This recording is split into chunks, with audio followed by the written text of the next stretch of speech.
I'm really excited to introduce Ms. Hindou Ibrahim.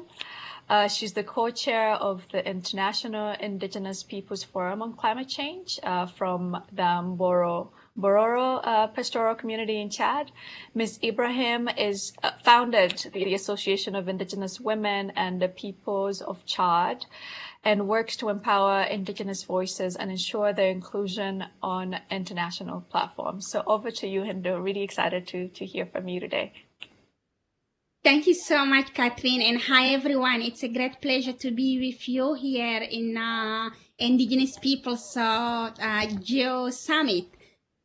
Discussions around food, it's really very crucial, and especially like my brother said, I'm also coming from a pastoral communities.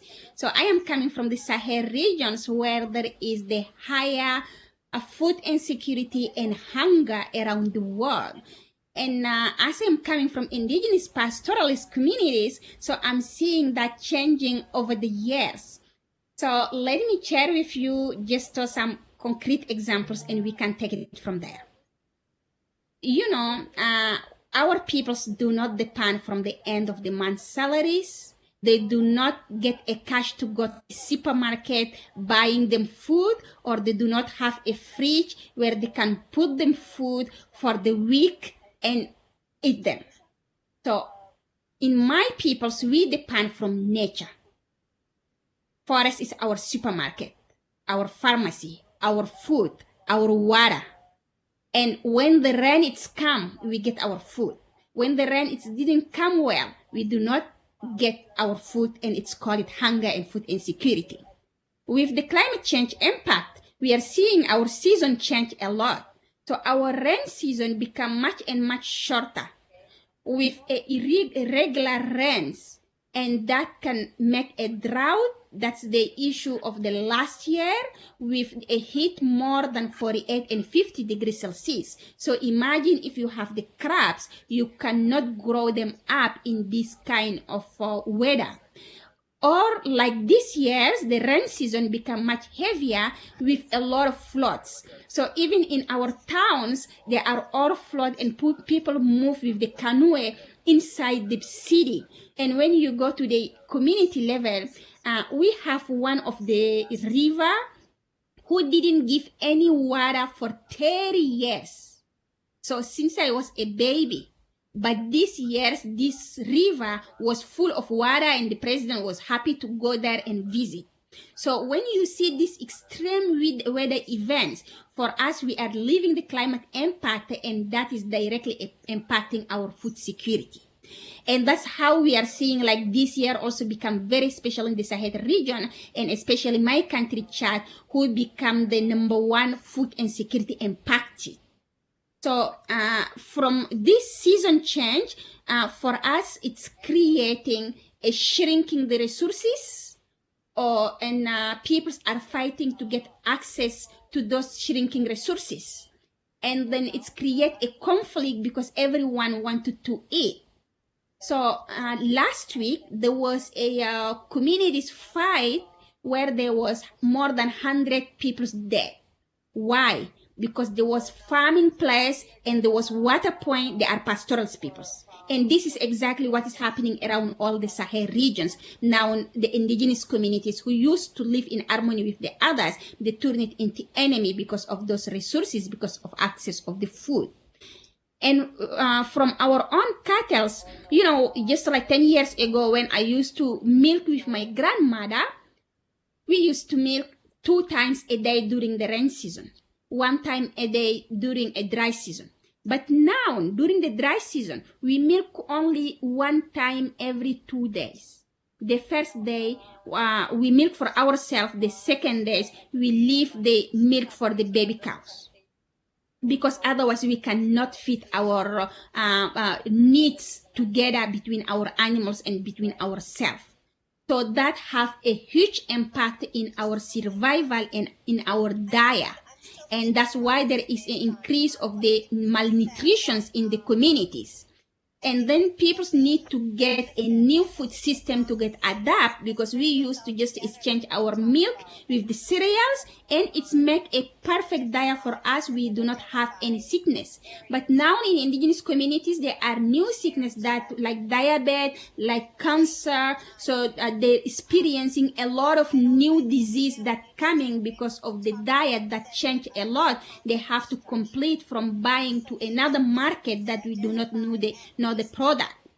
And suddenly on this one, we are seeing the industrialized agriculture who are coming more and more, grabbing our land and making a production who are not respecting the nature. And this is the case in a developed countries. When we take the example of our cattle who are very ecosystemic based and carbon neutral because they protect the nature, and then the industrialized cattle in the developed world who are the first emitters of the carbon in the atmospheres. When you take the example of France, agriculture have like 20% of the emissions, but they do not have technique or technology to just to calm them down, because they continuously say they want to feed the peoples, they wanted to the meat they wanted to milk. At the end of the day, the overproduction of the milk, they turn it into the powder, they send them to our communities that are impacted by the climate change, but who are living in a good life. So it is changing completely the way of production and on consumptions in an indigenous communities way. However, we do live with that with a lot of solutions. Because of our way of living with the nature, we know how to move from one place to another one to leave the space to get regenerated in a natural way. And we also try to manage milking 1 time a day, and we leave the next day to the baby cow. So we try to build our resilience by sharing the resources and by better managing those resources in order to feed our families and to sustain the food system. But the international communities need to understand they have to tackle the climate change as a urgent needs solutions for food securities. And they need also to understand that indigenous peoples have a lot of traditional knowledge on how they can sustain the productions and how they have the balance in the consumptions, and learn from us to do not waste the food, but to take our technique to implement in them industrialized agriculture who are not sustainable for our planet and for the peoples. Thank you so much. Thank you so much, Hindou. You raised quite a number of really interesting things. For example, the transition and the competition with agricultural land use, that is compromising the pastoral ecosystem. And we do have a question from Slido. I do have a question for myself too, but I'd like to ask, there's a question from Katie, who is asking, what are the major obstacles in terms of access and ease of use with climate change and weather forecasting data? So I guess I could start with my question is, what are some ways that forecasting information is being brought to pastoralists, and what are some things that are making it hard for them to access this information in West Africa? So access to information is very hard for, I can say, all the Sahel regions. Why? Because most of the informations are given through the channel that are not adapted to the majority of the peoples. We have more than 70% of the peoples who are living in the rural areas, depending from agriculture, pastoralists, or fisher. And from those peoples, most of them do not have access to the electricity. They are not in school. They are not hospitals. And most of the information channels are passing through TV, radios, or social media. And when those information pass, they are passing also in the major languages are French, because they are French colony, or one of the local major language. But the indigenous communities do not speak firstly all those languages. And if we take the example of my communities, even Chad have Arabic and French as national languages, they do not speak those languages, even if they have the radio. But they do not have the radios, they do not have the TVs. So the weather forecast, who can be the most important information to share with farmers, are not reaching to those farmers. They are just giving to the townspeople to see if they can have to wear the umbrella or the sunglass because the weather change. So what is the importance of this if I just have to relook myself because of the weather to go to the work or to go to the market or organize my birthday party? So I think it will be most important if those information are translated to the communities who are producing the food in the tables to all of us. If they can know how, when the rain is going to come and how they can better plan them agriculture, that will be the useful of the data. So I try to do this information with my organizations through how we can use the traditional knowledge of my communities and the science knowledge together. So I do that in two ways. Firstly, in the 3D participatory mapping, and now I'm going to do next year 2D participatory mapping on how I can collect the communities and the science knowledge to build a map in order to give the information on the knowledge we have and better manage the resources among the communities, because they know how they can plan them traditional weather forecast. So how they can exchange this one and reduce the conflict over the resources and they build the food security. And second is through the collection of the traditional knowledge of the communities and link it with the science knowledge or with the meteorological peoples that we are working together. How we can exchange the information and create a database who are not based on the alphabetic that if you didn't went to school you cannot read or you cannot understand. Can be based on the icon, how all the communities and the scientist peoples have the common language, and then they can decide, exchange, and get the information from the science and then send the information from traditional knowledge in order to prepare a better weather forecast for not only our communities, but for all the rest of the communities, because it's very rich information. When you take the science knowledge only in your application, you check, they can tell you, oh, it's going to be sunny, surprise, it's raining, or it's going to rain, oh, surprise, it's sunny. But if you link the traditional knowledge and with the science together, it can give you at least 90% of the right information for all of us. Thank you so much for that response. You made me reflect on a lot of things, like, sometimes you think that radio is sufficient for reaching rural communities, but in this case, it wouldn't be. My question to you was then, it's more of a thinking process, actually. So some of the things that you can do with satellite data is map like watering holes and water levels and there's watering holes.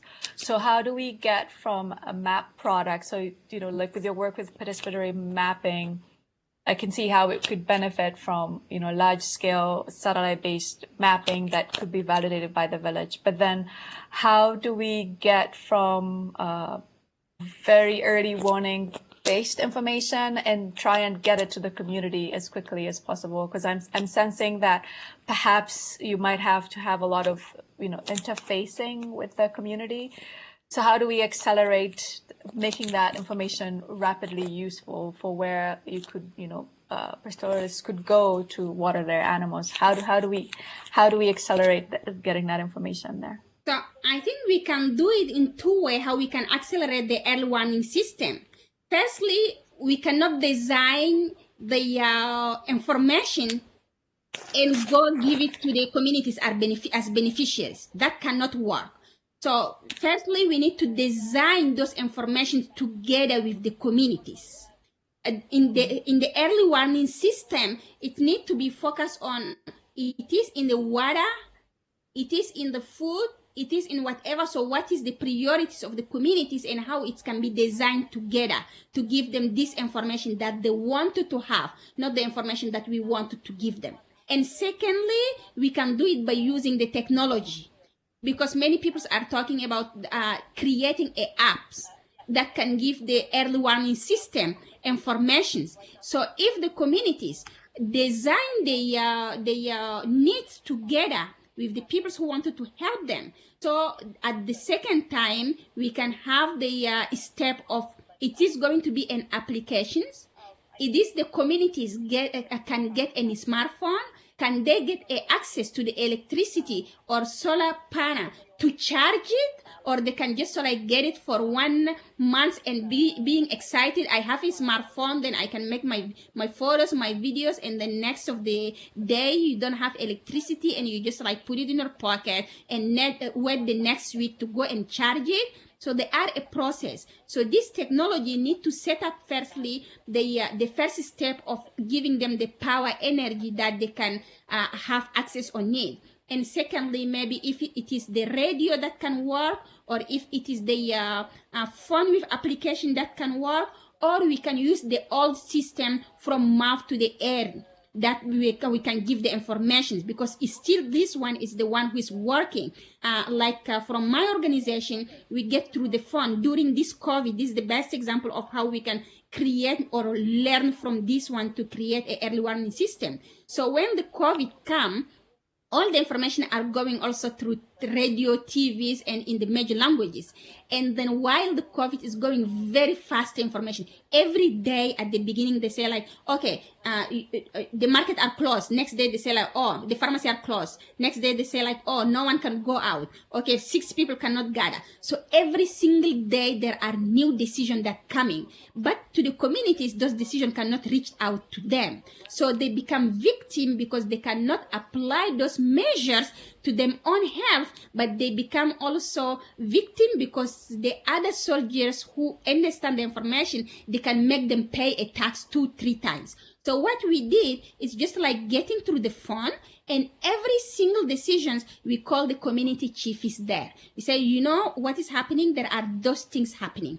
And then this sickness, it is this one. So just to be cautious, don't accept anyone come enter the communities. Don't accept that someone tell you that. Don't go in this place if you have this symptom. So we have daily catch up with the communities from mouth to airing and giving the information in the mother tongue. And then they just when we give them the information, they say, Hindou called me and then she said this one, and then he passed the information to this one, and this one passed it to the others. And then at the end of the day, just within an hour, the community have all the information. So maybe we can use this system, but by the time we can create the process of giving them access to the energy, access to the maybe phone or radios, and disseminate the information of the early warning system. But listening from them is the most important part.